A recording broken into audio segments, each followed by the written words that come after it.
Hello and welcome back to the Abundant Living University. Today's topic covers both abundance and living, and it centers around the wonderful morning I had following my son Andrew, now age 16, around the golf course. He was participating along with his friends and people in the local area in the Ponte Vedra Inn and Club's back-to-school golf tournament. The kids love it. It's highly competitive. And frankly, it's a golf tournament that Andrew has wanted to win for years. The first time he ever played, I believe his round, he shot 120. For those of you who don't play golf, par is 72. So really anything in the low 70s is what you're striving for. But we've watched the kids over the years move from the 10 and 11 age group up to 13 to 15, and now he's in the 16 to 18, the oldest age group. But I was reminded as I watched him today, he really struggled on the first 9 holes.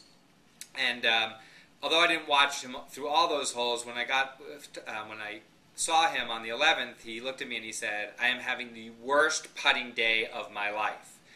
So I didn't say anything, but what it was very apparent to me is that his driving range off the tee was incredible. He was out driving everybody else by a good 50 to 70 yards. His drives were 300 yards, which is incredible for a 16-year-old. I know, I'm bragging, but it's fun to watch.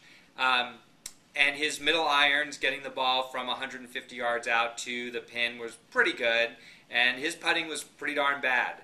The moral of the story, of course, is that towards the end of the round, when he was struggling to get into the 70s, the last 3 holes, he put the ball so close to the cup that, in fact, his last 3 putts were 4 inches in length. Birdie, birdie, birdie. So why am I telling this story? Well, this is about both abundance and living, because we all need diversification. In the investment world, you don't want to just have one stock or one mutual fund. We diversify. We have stocks, we have bonds, we have all different types of stocks and bonds. We have cash, we may have commodities.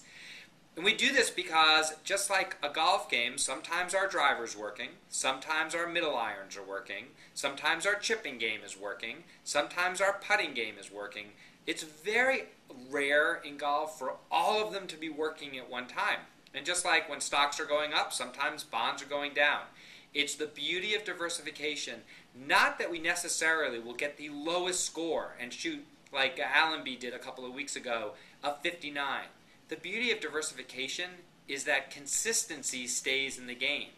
Rebalancing our golf game, working a little bit more on putting, as I'm sure Andrew will do, and then trimming back maybe on some of the work that we're doing in the long irons and the driver, because that's really working well. Same thing in portfolios. Trim from the stuff that's doing well, start working and put some money to work in the things that aren't doing well. So just like golf imitates life, golf is also a great lesson on how we increase our abundance and how we create balance, not just in our lives, but also in our investing lives.